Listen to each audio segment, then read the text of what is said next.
Welcome to On the Mark. I'm your host, Howard Mark Rubin. I am so excited to present this podcast series addressing our rapidly changing world and how it is affecting industries and people in unique and interesting ways. As John F. Kennedy once said, change is the law of life, and those who look only to the past or present are certain to miss the future. The business leaders and personalities who I will be interviewing in these podcasts certainly look to the future. And I hope you come away with information and inspiration that helps you adapt in both your business and personal lives. You can find these podcasts on all major platforms, including YouTube, LinkedIn, Facebook, Apple Podcasts, Spotify, and on our website, getsplatzer.com.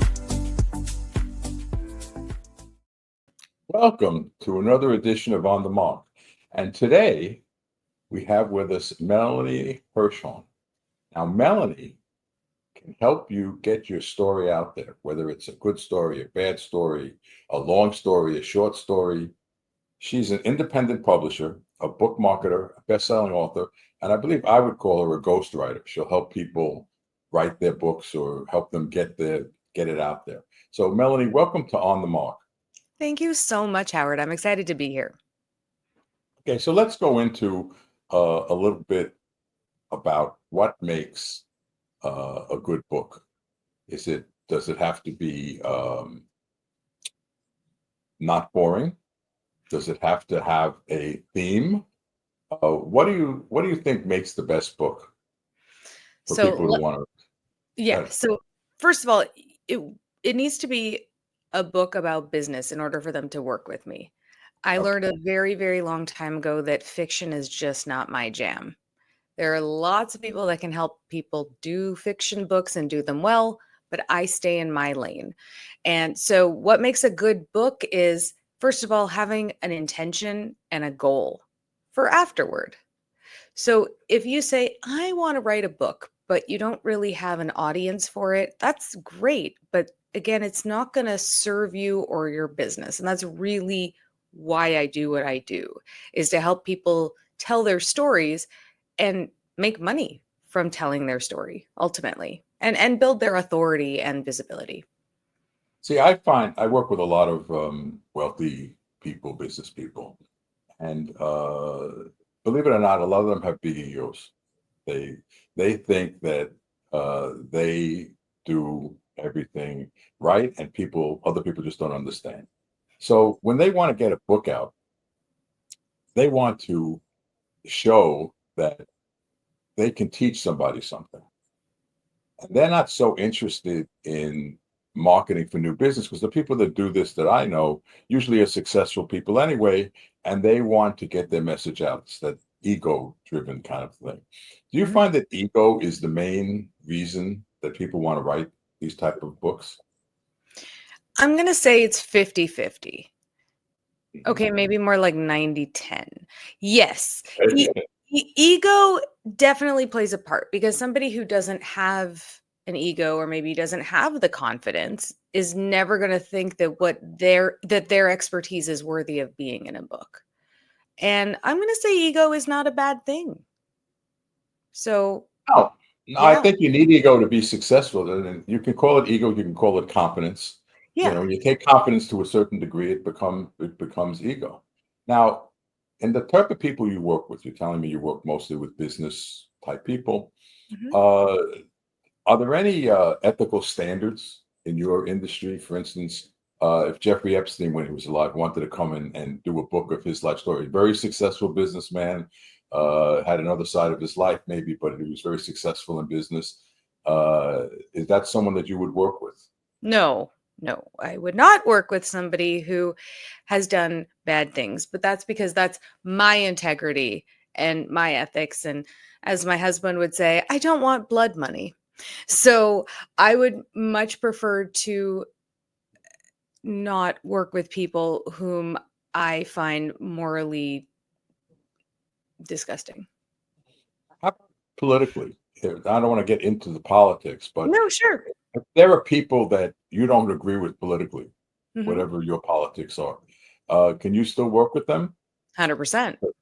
Okay. And if they want to get a message out that you don't agree with, does that have any effect on what you're doing? Do you have to agree with the message they want to get out at all?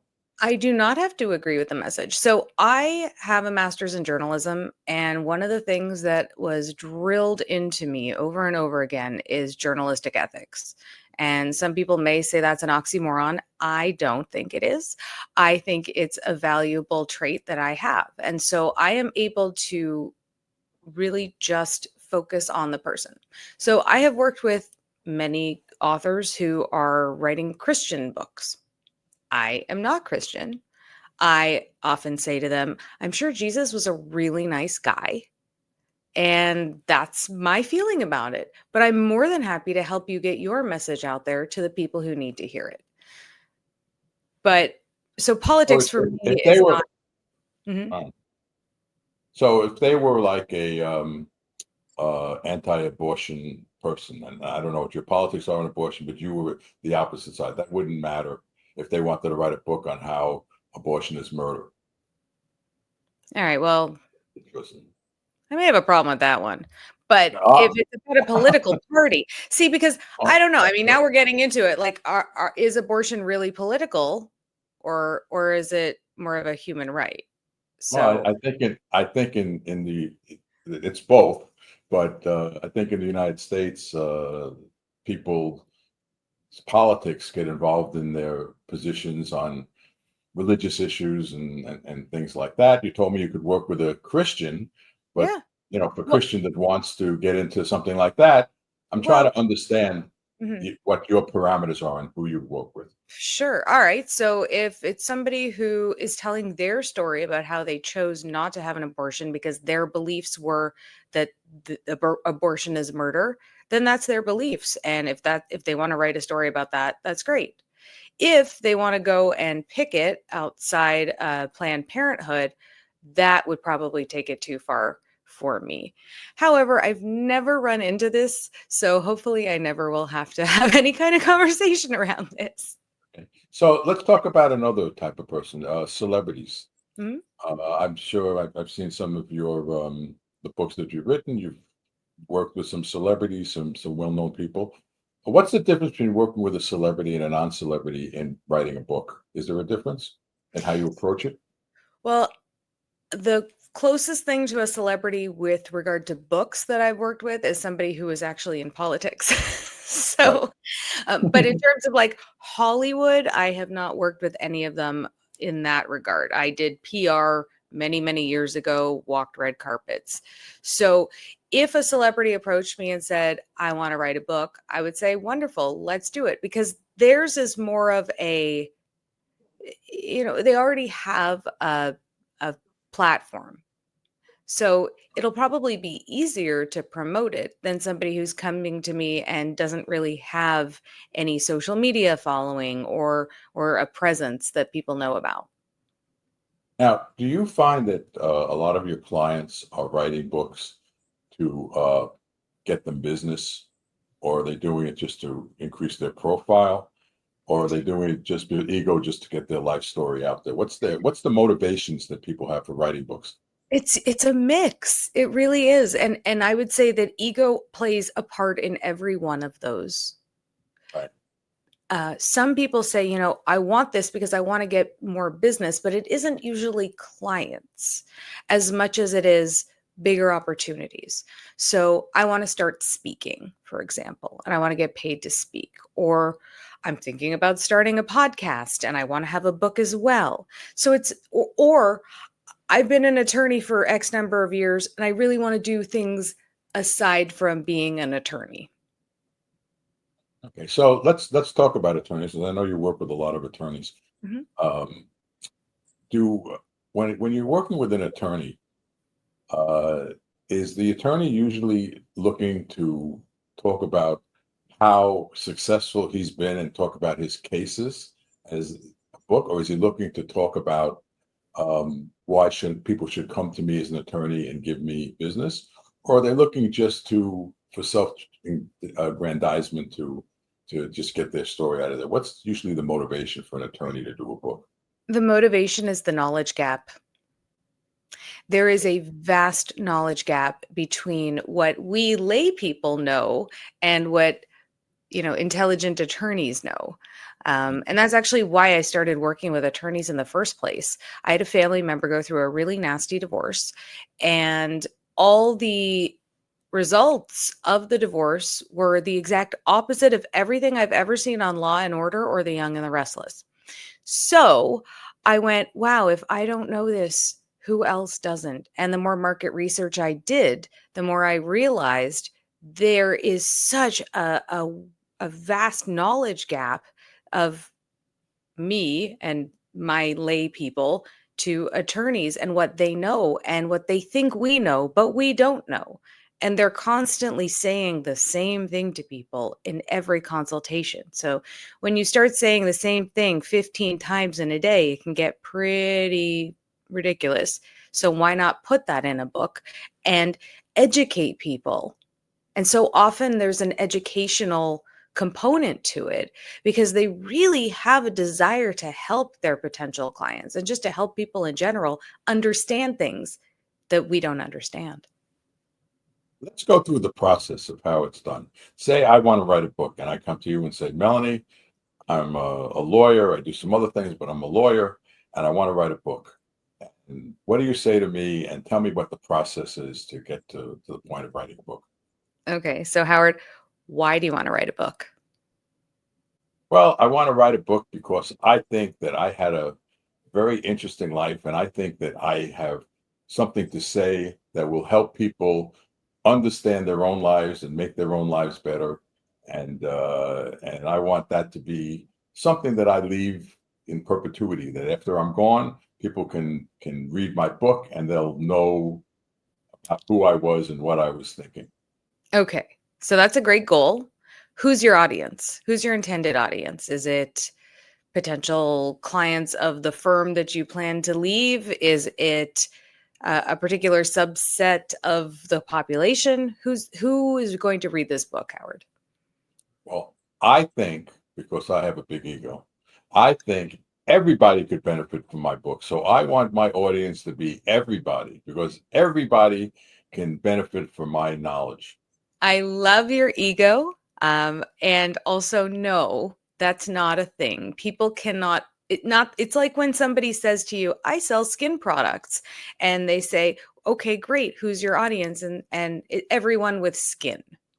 So let's try to narrow it down a little, Howard. Okay. Who should really read the book? Is it men? Is it women? Is it people of us? You said you work with high net worth individuals. Is it high net worth individuals? Is it people who are living on the street? Who should be reading this book? Well, I would like people to read the book who are in business. So I want to reach business people who think that they can gain from my business knowledge, younger people who are maybe coming up in the world, into the business world or into the legal world, and how they can benefit. Thank you. Okay, now we have your audience. Okay. So that was good. Good job. Next, we move on to designing what this book is really going to be about. And so you and I would sit and collaborate on every chapter. What is the overall theme, the overall message of the book? And then taking your expertise and the experiences that you've had, we can mark down different chapters and within each chapter what you want to talk about. And then the fun begins because the people that I work with are very busy and they want to write a book, but the idea of going to Starbucks and sitting for 6 hours to just get out one chapter ain't going to happen. So I have them speak the book out to me in an hour a week. So when you say speak the book, are they with you or are they just with a mic? How does that work? We're on Zoom and I'm Um, asking questions. I'm asking questions because I'm a journalist and I'm a curious person, and I put the hat on of the up and coming business owner or the business owner who's looking to scale, and I want to know, what does Howard Mark Rubin want me to know so that I can make my business better? So in other words, I'm not writing this book. You're writing the book. I'm No, putting no, well, you're you're right. interviewing. It Yes, I sounds am. like you're interviewing me Mhm. as a journalist would, and you're taking the information that I give you, and you're writing a book about it, I'm not writing anything. I take a transcript of everything you said. right? I move it into the appropriate headings. We edit it, and it becomes a manuscript. And it is your words. Okay, I'm it's not my adding word. in anything. Yeah, it's your words.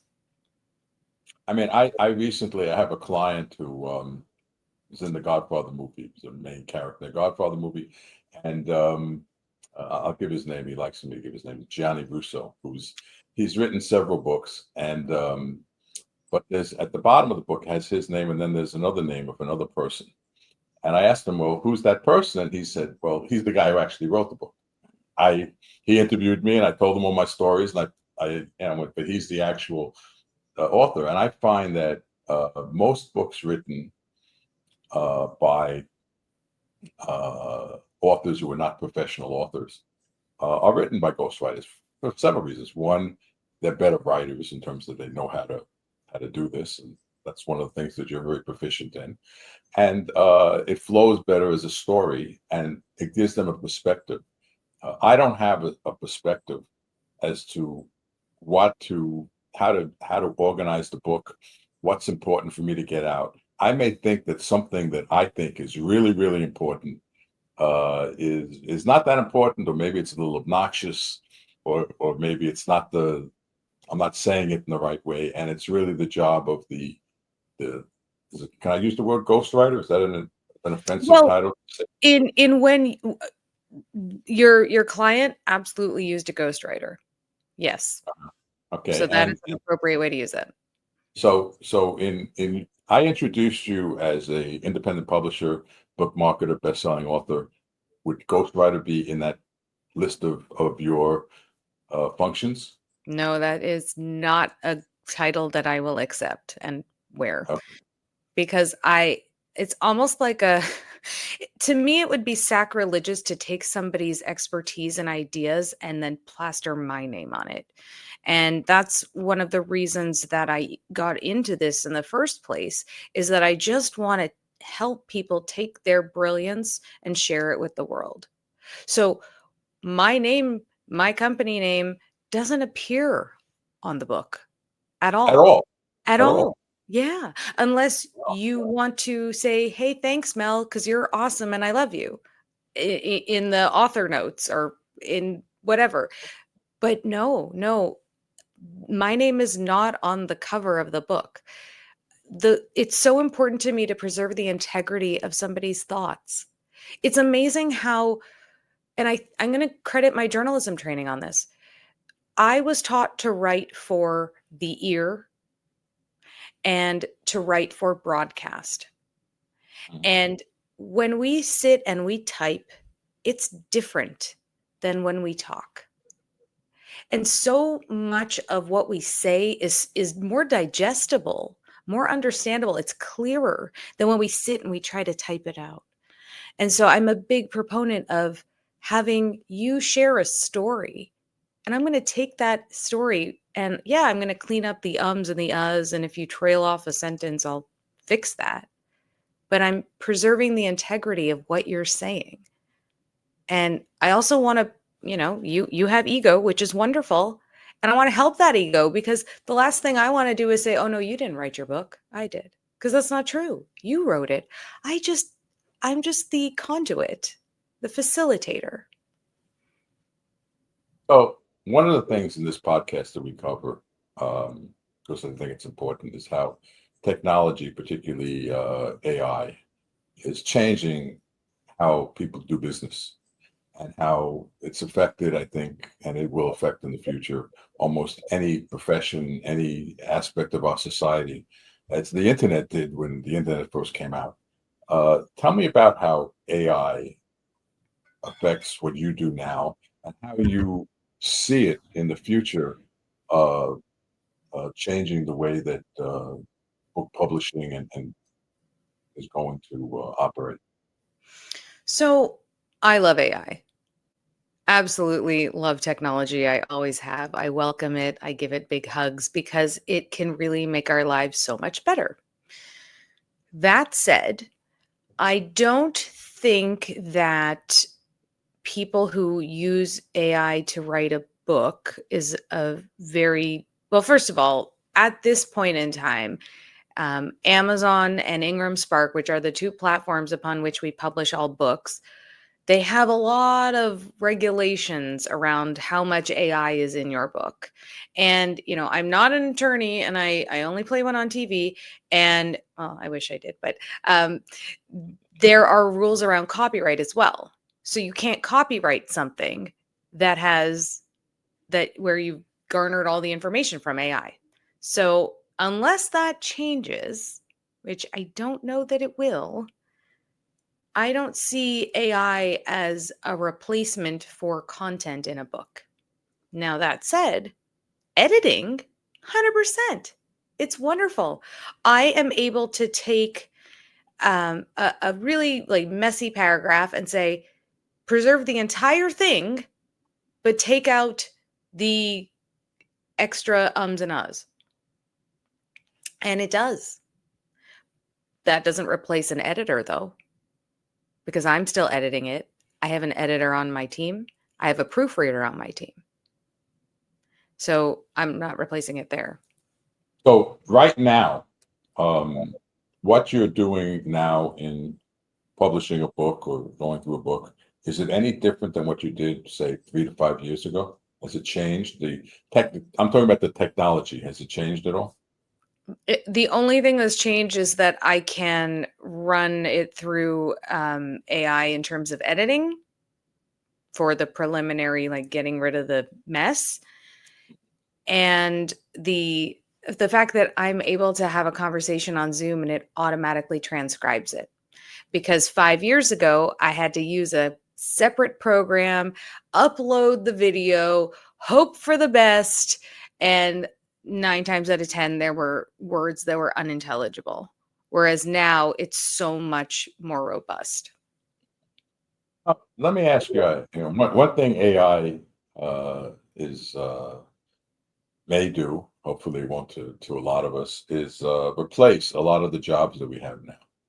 Now, I could, maybe not today, maybe in a few years, I could probably go to an AI program and say, AI, I want to tell you my life story.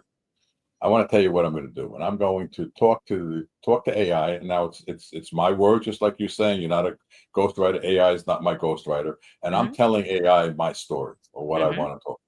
And I yeah, say to AI, now I want you to take all of these things I said and put it into a chapter of a book or a book. Do you mhm. think that's possible and that could be done? Are you replaceable, Melody? Oh, I'm irreplaceable. Have you met me? Okay. Come on. There's We a, have a robot. there's something to be said for the accountability that you get from having to meet another human. And AI doesn't think like I do. And AI isn't going to be able to push back and ask questions. AI just praises you and tells you, "Oh, that's a great idea." I mean, as you know, there are stories now of children talking to AI and it telling them it's a good idea to take their own lives, and they do. Right. So I'm never going to do that. I'm never going to go crazy on in some weird universe where that happens. And I will be there as not only an accountability partner, but also as somebody to push back on ideas and not say, "Oh, that's a great idea. Congratulations, Howard. I'm so glad you said that," kind of the way AI does now. And in terms of the other pieces, editing, cover design, I suppose, I suppose it's possible, but it would have to be a pretty robust program. And furthermore, it would have to not be generic. And I find so far that that's what happens. Generic things get created. So, and look, you know what? This isn't the only job I've ever had in my life. It's not the only business. I believe that change is part of, the human experience and I don't fear it. So if I have to mold and change and according to what AI presents in our lives, then so be it. That's what I'll do. Well, we talked before about why people write books and what their motivations are. You've written your first book, make a big impact with your book, and I understand I haven't seen it, but that you've written another book recently. What motivates you to write a book? Why did you write books? Why? Well, when I was in fourth grade, I was going to write a book. And so I was 9 years old and I started writing a novel. I never finished, but I really loved it. And I thought, how cool would it be to be an author? And in every phase of my life, I tried to write a book. But every time I I couldn't settle on a topic because I felt like it was going to be fleeting. I'm glad I didn't turn my master's thesis into a book, even though one of my professors suggested I do, because it was on online dating and it was before the dating apps came out. Dating apps came out about 3 years after I wrote that thesis, and that thesis would have been so obsolete, it would have been hysterical. So when I got to when I felt like I was an expert in book marketing, I thought, all right, now's the time. And then when I started to feel like a expert on helping attorneys publish books, I thought, now's the time. So it's really when my ego tells me that I'm an expert and that I have something that deserves to be shared. That's when I write a book. So your first book, make an impact with your book. Can you tell me what that's about? What that Yes. particular book was about? Is sure. The subtitle is Author Marketing Strategies for Long-Term Success, and that's what it is. It's it's a how-to with a little bit of Meet Melanie thrown in for good measure. Now, is the your reason for writing that book, was that a marketing tool for you to get more business? Or was that 100%. something to take to get your story out there? What was the purpose of the book? No, the purpose is for marketing. I see my books, at least, as tangible marketing assets that I can use forever. And sure, I'm an open book, no pun intended, and I'll tell you anything you want to know about the deepest, darkest secrets of my life. And I do share how I got here and the people that shaped me, good or bad. But it was really to show that, hey, I'm an expert, and that's why you should hire me because I wrote the book on it. Mm. Now, you say that the books you do are for business people, basically. Mhm. It seems like a lot of you work with a lot of professionals, Yes. lawyers, accountants. Is it true? I always find that accountants are so boring. Oh my gosh. It's the one I'm industry so glad that you asked. I've never found an accountant who's not boring. Okay. I'm Is that a problem in the book industry? I have to introduce you to my client. He is the most interesting person I've ever met. He is a forensic accountant and he is so animated and his stories are Really? fantastic. And I my husband came home early from work yesterday and I was on a call with this client and I was like, honey, you have to come meet this guy. He's so cool." And he says to me, "Cool? I don't think accountants are cool." I'm like, "You are Right. cool." Yeah, so yeah, I could listen to Really? him talk all day. Yes, So he's a unicorn, he in is other words. absolutely a unicorn. See, lawyers I find much more interesting. They're out there.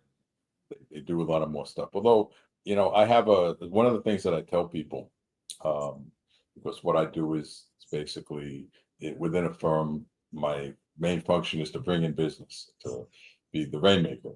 The And rainmaker, yes. and I say that it wouldn't matter if I was a lawyer, an accountant, a financial planner. I'd be doing the same thing. Just the product would be different, but I'd be doing the same thing.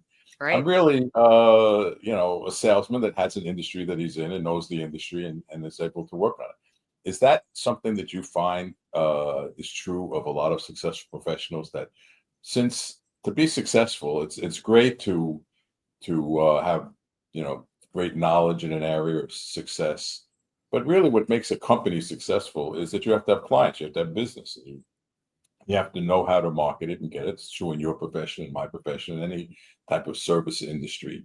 Do you find that that's the key? in terms of what you find with people? Are there, if they're a good marketer, they'd be a good person to write a book because of how they think?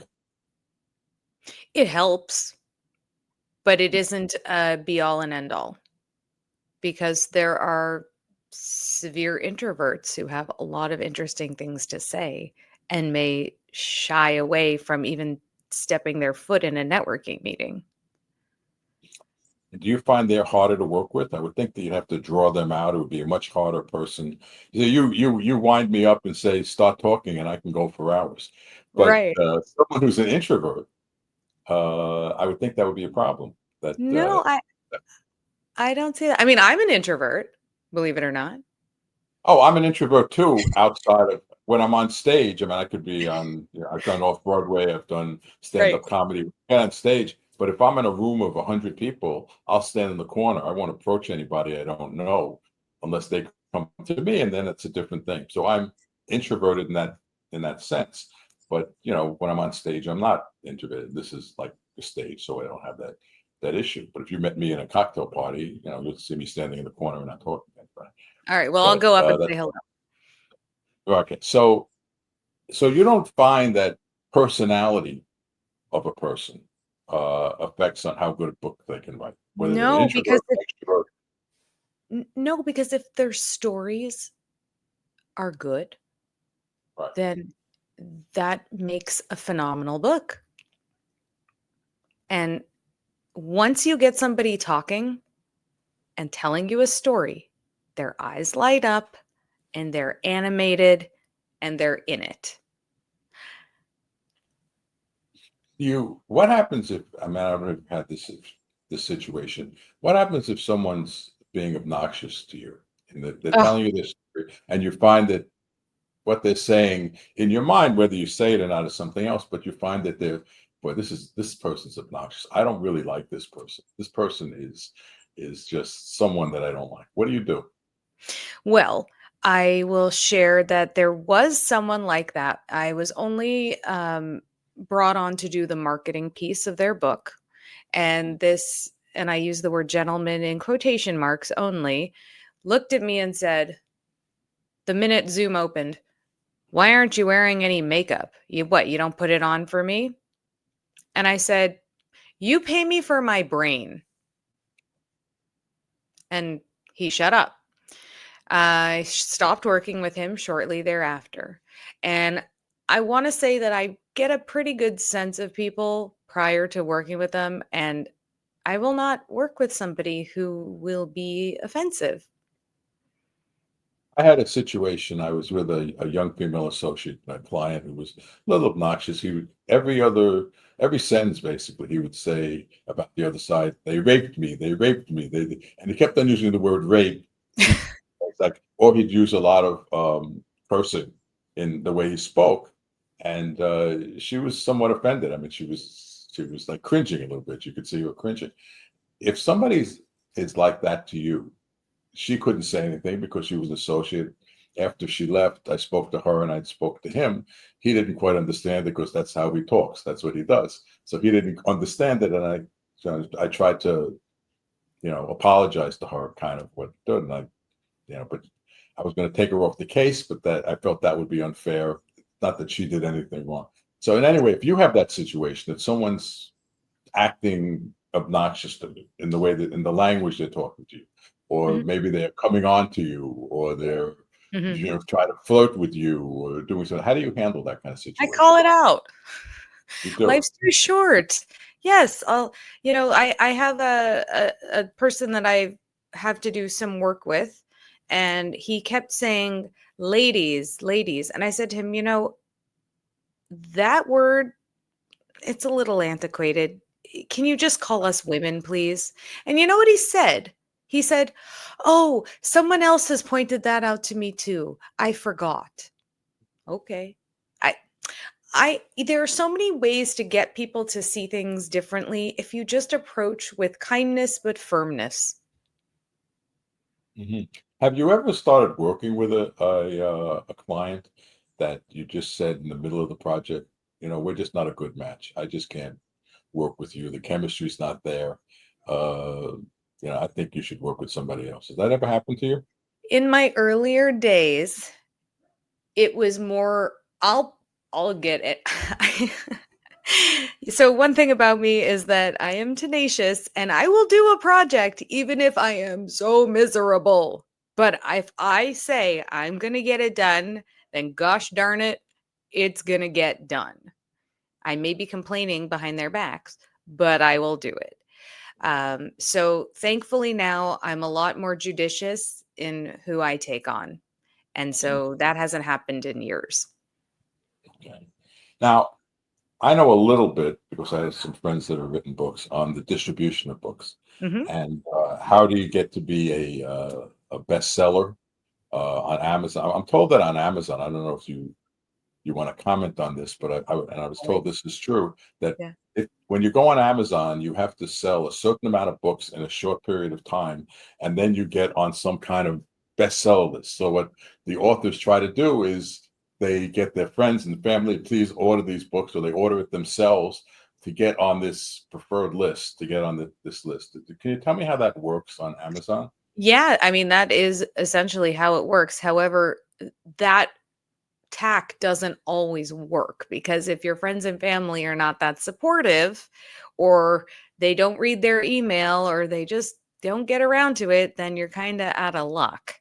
So, yes, that is essentially how it works. You have to have purchases, a certain amount of purchases in a certain amount of time. And the there are ways, I mean, I can tell you how the sausage is made, but there are ways to get it so that it happens almost in a guarantee. And that's something that I do with my company because the alternative is really frustrating. And I'll tell you about something that happened yesterday. I was in a group book, reluctantly, kind of a long story. The person that had hired me to help write, sort of help publish the book, ended up not paying for the work. And I still felt obligated to finish the book because I knew many of the authors and I didn't want them to be disappointed. They had poured their hearts and souls into this and paid that person, even though I never saw the money. And so yesterday was the day the book was coming out, and they were busting their butts trying to get people to buy it for $2.99. And they did not make bestseller. They didn't do it. Now, had that person paid for services, they would have made bestseller because my company would have taken care of it. But it's it's a nice to have. It's not a marketing plan or a marketing campaign in and of itself. But once you're published, then you realize that, yeah, I want to have that. It's an ego thing. And so the way we do it is by reducing the cost of the book to 99 cents or $0. And then we have ways of getting that book sent out to hundreds of thousands of people who will download it and potentially read it because they're the ideal reader. Whereas these people were hoping that mom and dad and grandpa were going to buy it on Amazon. Do people actually buy physically copies of books, or is it all electronic these days? How does that work? That should be a change in the industry. I would think more people are reading books on their Kindles or electronic devices. Well, yes, but even more than that, people are listening to books while they Right. drive, just like your listeners are listening to this. Many are listening to us right now while they're driving. So a lot of times people will buy a physical book and they'll also buy the audio book so that they can switch back and forth depending on their lifestyle. I think that having a hardcover, a paperback, an ebook, those are all very important things. So that's what we do. We make sure that every book has all three of those things because there's so many different ways to get the information. I personally read on my Kindle because my husband doesn't like the light on at night when he's sleeping. That's very considerate of you. I try. Wow. I hope he appreciates that. I think he does. Okay, good. Well, then he's a good guy. Yes. So, we are coming to the end. Believe it or not, the podcast is usually about 40 minutes, and that's about where we are. Why don't you tell the listeners, if they're interested in working with you, how they would go about contacting you, and what would be the best way to look to work with you? Sure. Well, you can hop on my calendar and we can have a conversation. You can go to meetmelanie.vip and find a place and we can chat on Zoom and get to know each other. And you can tell me all about the interesting book that you have floating around in your mind. Now that's not an OnlyFans. That's something that's a business. Thing. It sounds Absolutely. like, well, Meet Melanie sounds a little, out there, but we're talking about for people who I want my listeners to be clear. This is for business book purposes. That's Only. what you're contacting Melanie for. Otherwise, she's not interested in here. Anyway, Absolutely. Yeah. Melanie, it's been a delight. I hope you enjoyed being on the Mark, and I think you've given us a lot of good information. We've covered a lot of interesting topics, and I look forward to hearing more about your books. Actually, I'm going to go and read your book now. See, maybe to give me information that I can Yeah. write my own. In fact, I'll send you a copy of my latest book. You just have to give me Great. your physical mailing address. Yeah, I will certainly do that. Anyway, thank you for being on the Mark, and hope to see you soon. Bye-bye. I hope you enjoyed this episode of On the Mark. I started this podcast by quoting John F. Kennedy and would like to end it with quoting one of my favorite baseball players, Nolan Ryan. Enjoying success requires the ability to adapt. Only by being open to change will you have a true opportunity to get the most from your talent. I wish you success in staying ahead of the curve instead of behind the 8 ball. Thank you for tuning in.